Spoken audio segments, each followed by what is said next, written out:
Ang kwentong ito ay hango sa totoong buhay. Karanasan ito ni Dan.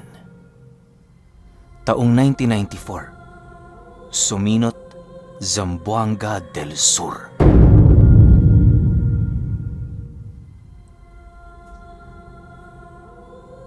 Itong mga panahong ito, kasalukuyang nag-aalaga ng mga kalabaw itong si Dan. Pinapastol niya ito sa maliit na bukirin sa likod ng bahay nila kung saan maraming mga damo. Upang mas mapadaling mapalaki ang mga kalabaw na yon, umaga pa lang nilalakad na niya ito patungong bukid. Yun kasi ang nagsisilbi niyang trabaho sa kanila, gawa ng ang mga magulang niya ay abala sa pagsasaka. Matapos niya yung gawin, uuwi siya sa kanila para magbantay ng kanyang mga kapatid. Babalikan naman niya ang kalabaw kinahapunan para ibalik yon sa kanilang tahanan.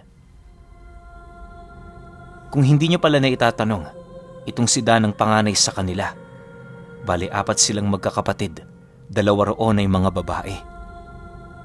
Kahit medyo malayo ang kanilang tahanan sa sentro, panatag namang iwan sila doon ng kanilang mga magulang sa kadahilan ng kalapit ng kanilang tahanan ang bahay ng kanilang mga pinsan.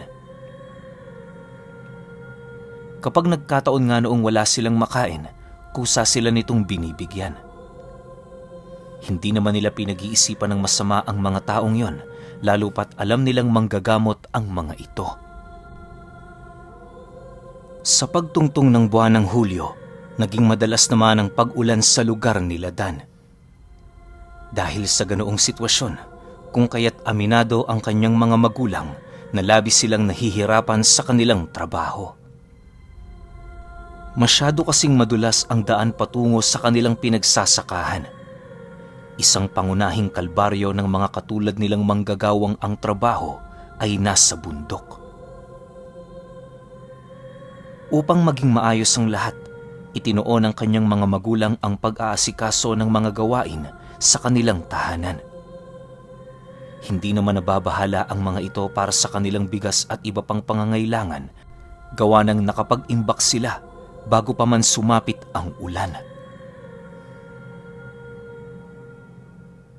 Sa paglipas ng ilang araw na ganon at ganon ang sitwasyon sa kanilang lugar, nagpasya silang bisitahin ang kanilang mga pinsan para naman kahit papaano magawa nilang malaman ang sitwasyon nito. Hindi naman nababahala sila dan sa mga yon, lalo pat may kanya-kanya din yung trabaho. Sa pagdating nila sa bahay ng kanyang pinsan, agad naman sila nitong pinapasok. Bungad na wika ng matandang albularyo sa kanila. Oh, akala ko hindi na kayo bibisita. Biro lang. Kamusta ang bahay nyo? Ayos naman ba? Nang marinig ito ng kanyang ama, ngumiti lang naman yon habang nananatiling walang imik. Sa pagpapatuloy ng kanilang pag-uusap, masaya namang pumasok si Dan at ang kanyang mga kapatid sa loob ng silid ng matanda kung saan naroon ang kanilang mga kababata. Naghabulan at nagbahay-bahayan sila sa loob para naman kahit papaano hindi sila maburyong habang nag-uusap-usap ang mga ito. Dahil sa sobrang pagkatuwa noon nila Dan, kaya na may hindi nila napansin ang takbo ng oras. Nagulat na lamang sila. Hapon na pala. Yung ulan, patuloy pa ring bumabagsak sa bubong ng bahay ng kanilang pinsan. Makalipas lamang ang ilang minuto, nagpaalam na ang mga magulang niya sa albularyo. Hindi naman tumutol ang matanda, lalo pat malapit na ding sumapit ang takip silim. Habang binabagtas nila ang daan patungo sa kanilang tahanan, bigla naman silang natigilan nang makasilay sila ng 2 lalaking walang pang-itaas na damit na naliligo sa ulan.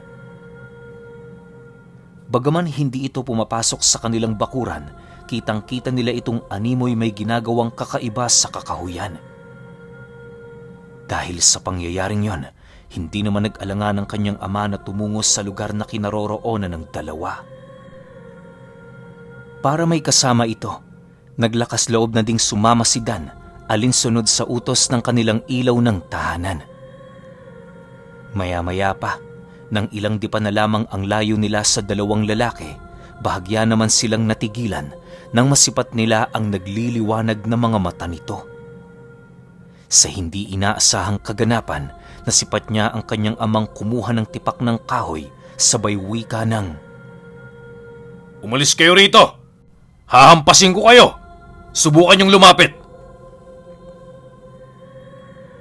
Matapos nitong makapagsalita, kitang-kita naman ni Dan ang pag-aangil ng dalawa na para bang animoy isang uri ng mabangis na hayop. Imbis na tumakbo ito papalayo dahil sa ipinakitang pag-uugali ng kanyang ama, sinubukan pa nito na lumapit sa kanila.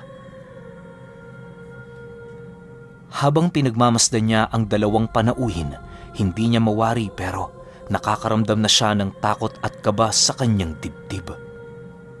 Ayan na, masyado nang malapit sa kanila ang dalawa. Sa bawat hakbang na ginagawa ng mga ito, rinig na rinig niya ang pagkikiskisan ng kanilang mga ngipin. Pagdapa nito sa lupa, halos mapaluhod naman sa takot silang dalawa nang masipat nila yung nanlilisik na tumititig sa kanila habang ipinapakita ang kanilang maiitim na pangil. Nag-umpisa na ring makaamoy ng kakaibang baho sila Dan, indikasyon na hindi ordinaryong mga panauhin ang nilalang na yon. Pagsipat nilang papalundag na ito patungo sa kanilang kinatatayuan, bigla naman nilang narinig ang matandang albularyo na sumigaw sa kanilang likuran. Dahil sa sinabi nito, biglang umamo ang dalawa na parabang naninilbihan sila sa matanda. Sa paglapit ng albularyo sa kinaroroonan nila, nagtanong yon sa mga nilalang kung dala ba nito ang hinahanap niya. Sila na naman noon, nananatiling walang imik, nagmamasid sa mga susunod na pangyayari. Makalipas lamang ang ilang minuto, nanumbalik ang orihinal na anyo ng dalawang lalaki at kasabay nito ang pagtungo nito sa likod ng isang malaking puno sa ibayong parte ng daan. Sa pagbalik ng mga nilalang na yon, meron yung daladalang isang sakong kulay puti na animoy naglalaman ng buhay na nilalang sa loob. Pansin na pansin kasi nila Dan ang pagpupumiglas ng nilalang na yon na parabang sapilitan lamang itong dinakip ng dalawang aswang. Upang hindi sila maghinala ng kahit ano sa matanda, minabuti nitong sila'y pasamahin pabalik. Habang binabagtas nila ang daan, sinabihan sila nitong wala silang dapat na ipag-alala gawa ng bago ito tumungo sa kinaroroonan nila, ipinagpaalam na sila nito sa asawa ng kanyang ama. Makalipas lamang ang ilang minuto, narating na nga nila ang bahay ng matandang albularyo kung saan sa likurang parte ng bahay nito sila pumasok. Sa pagdating nila sa loob, agad namang napansin ni Dan na ang lugar na yon ay hindi pa nila nagagawang mapasukan. Sa halos ilang dekada nilang pananatili at pagtungo sa lugar ng matanda, yon ang pinakaunang pagkakataon na masilayan nila ang silid na yon. Paglalarawan niya sa loob nito, wala yung sahig maliban sa lupang animoy may mga uka at bukol. Sa gitnang parte ng silid na yon, merong dalawang tipak ng kahoy na nakatayo na halos hindi niya mawari kung para saan ang silbi.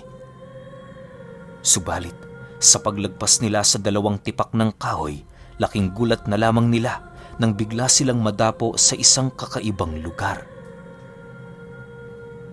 Sa hindi maipaliwanag na kaganapan, bumungad sa mga mata nila Dan ng isang napakalapad na bukid na animoy malayong malayo sa kanilang baryo.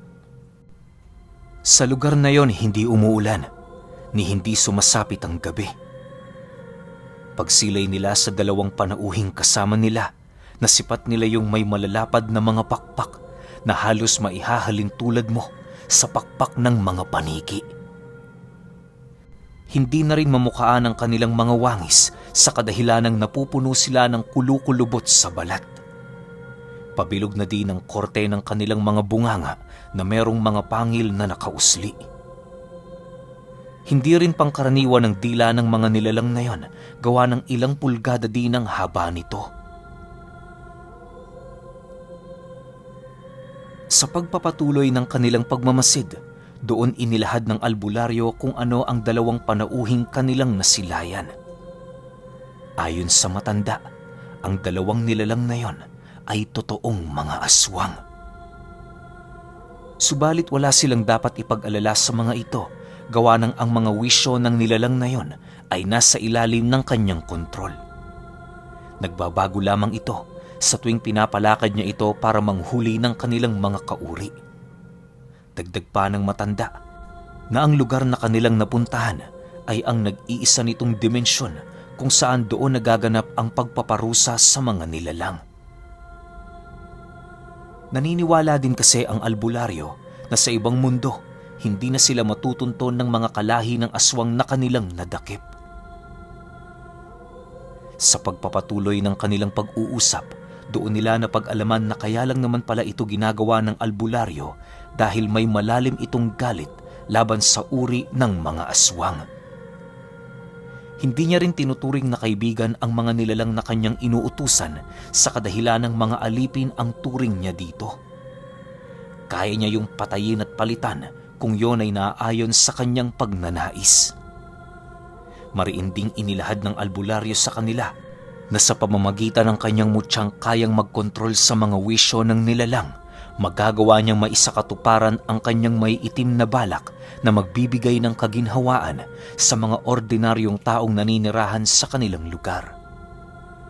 Para sa matanda, walang kapatawaran ng pamamaraan ng kanyang parusang ginagawa, subalit para makapaghiganti, yun lamang ang naiisip niyang paraan upang makaramdam ng pagiging kontento.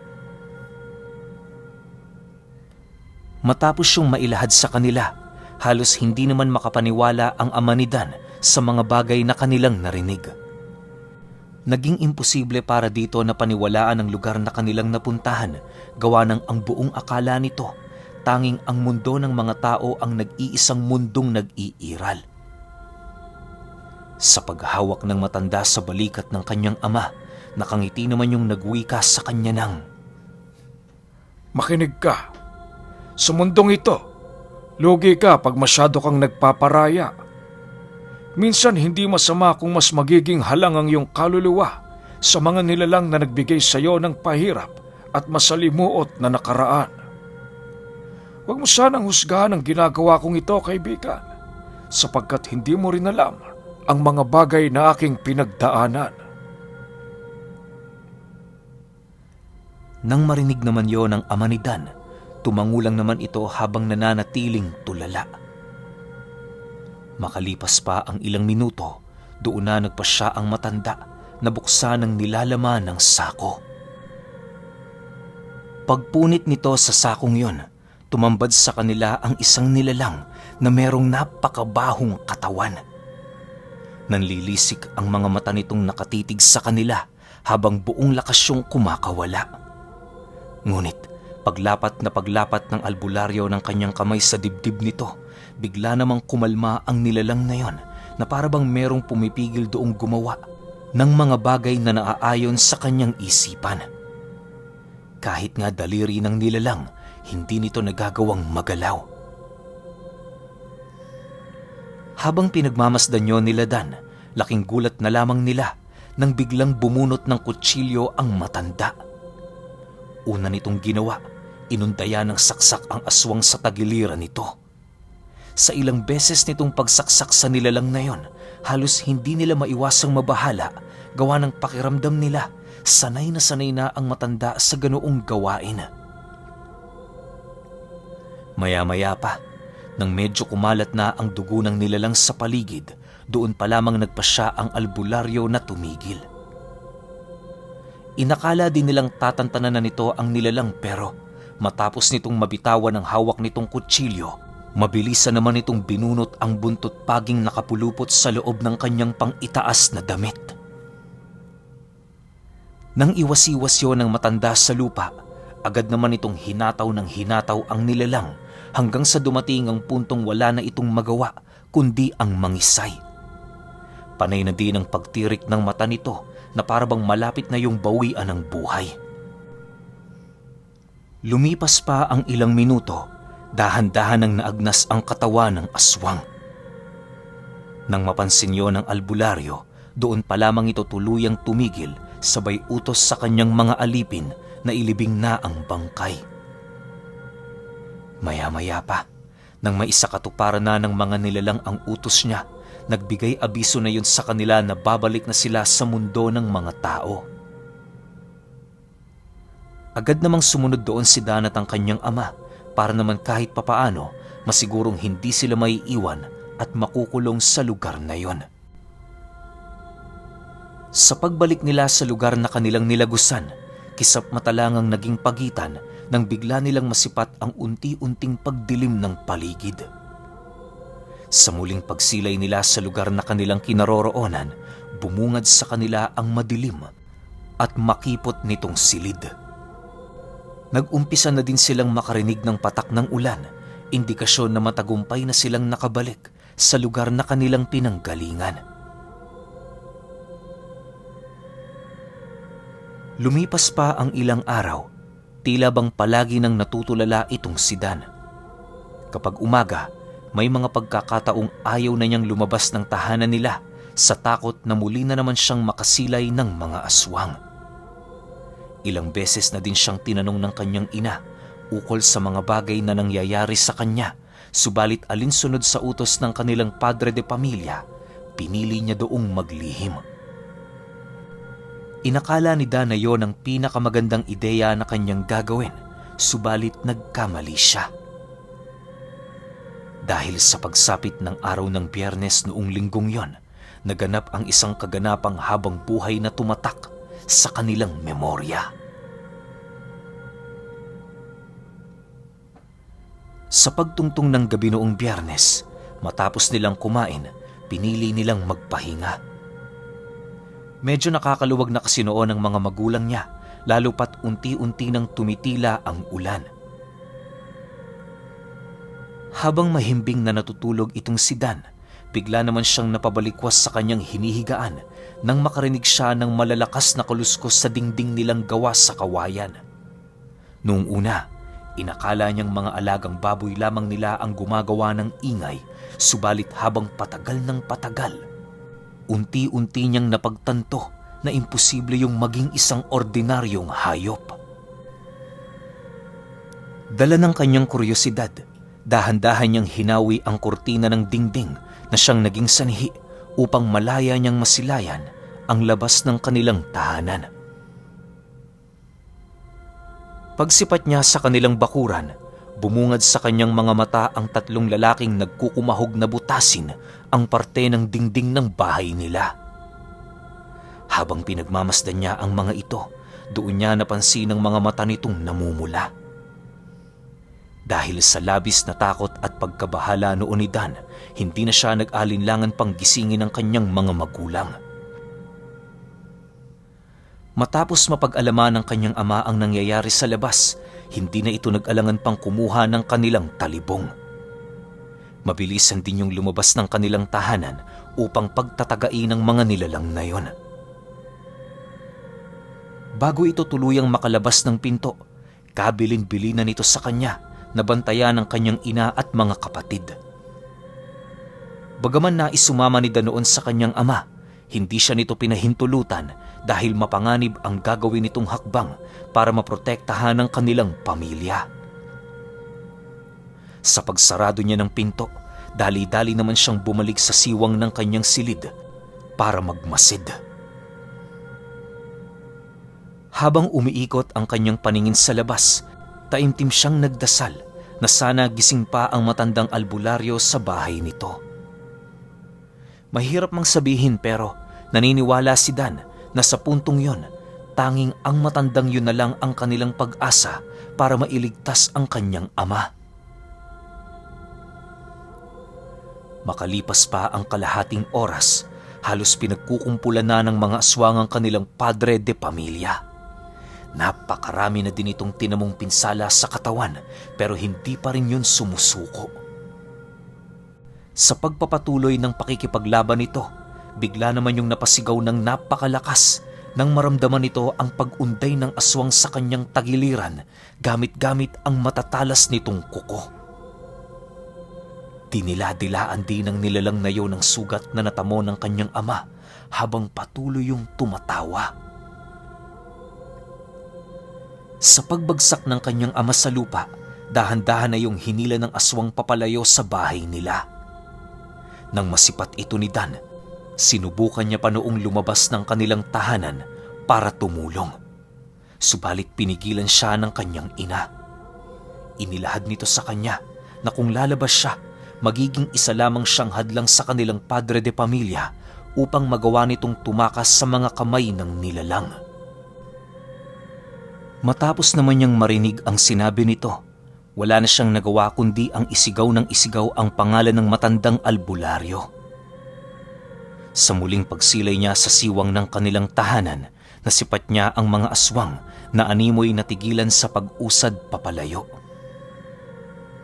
Pagsilay niya sa unahang bahagi ng mga ito, doon niya nasilayan ang matandang albularyo kasama ang 3 nitong aliping mga aswang.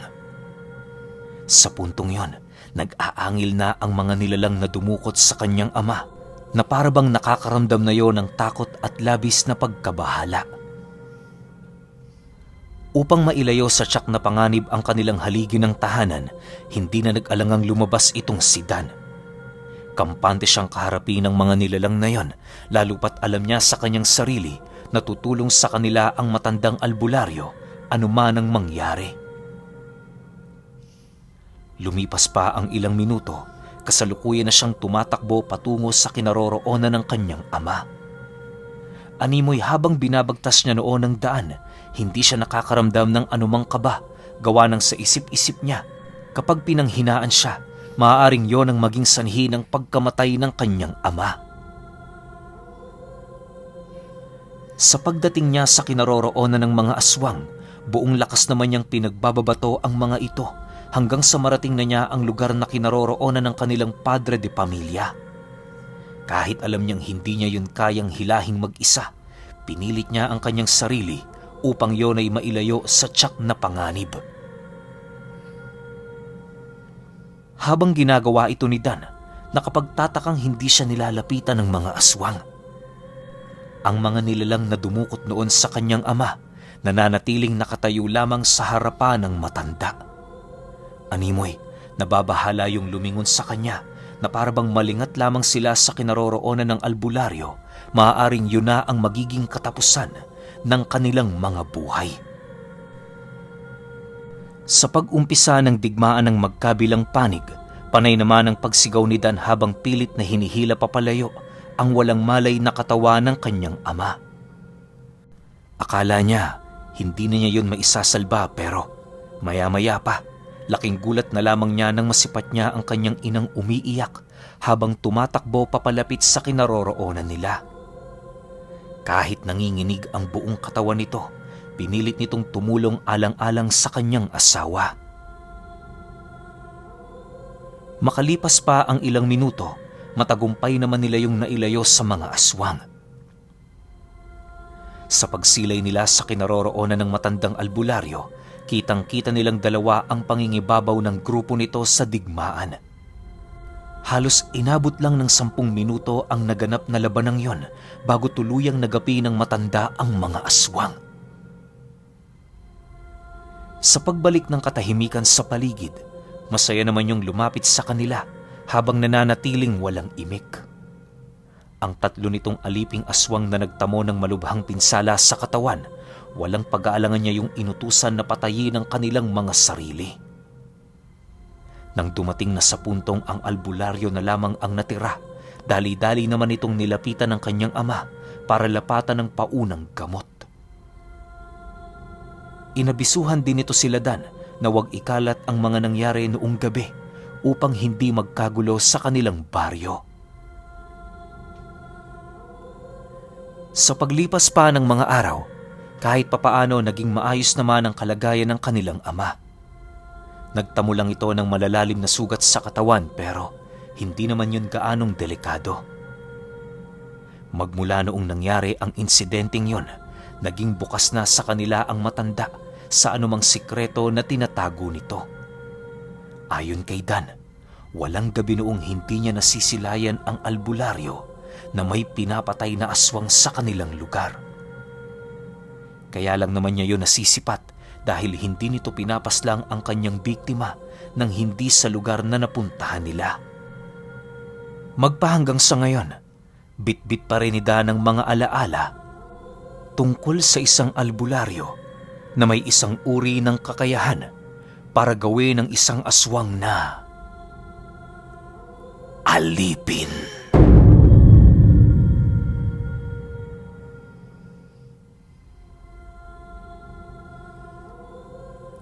Okay, opinyon ko sa kwento. Sobrang bangis na itong albularyo na to, no? Sayang lang kasi hindi nabanggit yung pangalan, tapos hindi rin nabanggit ko anong klase ng mutya meron siya. Kasi parang naalala ko lang sa pagkakabasa ko ng buong kwento, parang may binanggit lang siya na may ginagamit siya, pero anong klase? Saan galing? Kanan ba to? Kaliwa ba to? Pero parang klaro naman na kanan, no? Pero yung gagawin mong alipin yung aswang, sobrang tindi nun. Parang, di ko alam, hindi ko talaga masabi. Pag sinabi ko kasing purong kanan yung gamit niya, pwedeng mamatay yung aswang bago niya alipinin, di ba? Or patayin niya na lang. Kapag kaliwa naman, bakit siya tumutulong sa mga tao kung kaya niyang alipinin yung aswang? So, medyo naguguluhan ako kung nasa ang side itong albularyo na to. Pero overall, sobrang ganda ng kwento. Napakasimple lang, pero yung mga eksena talagang malala eh. Lalo na dun sa eksena tungkol sa tatay ni Dan, di ko lang alam bakit di yun namatay eh, di ba? Kasi alam naman natin na pag bumanat tong mga aswang, parang one hit delete lang eh. Pwede kang pugutan ng ulo, saksakin ka ng kuko nila sa tiyan, tas patay ka na kagad. Hindi, no? Parang plano lang nilang dukutin siguro, kaya hindi agad natuluyan. Pero kayo, kung may opinion kayo sa kwentong ito, comment nyo lang sa baba. Yun lang. Hanggang sa susunod na kwento. Salamat.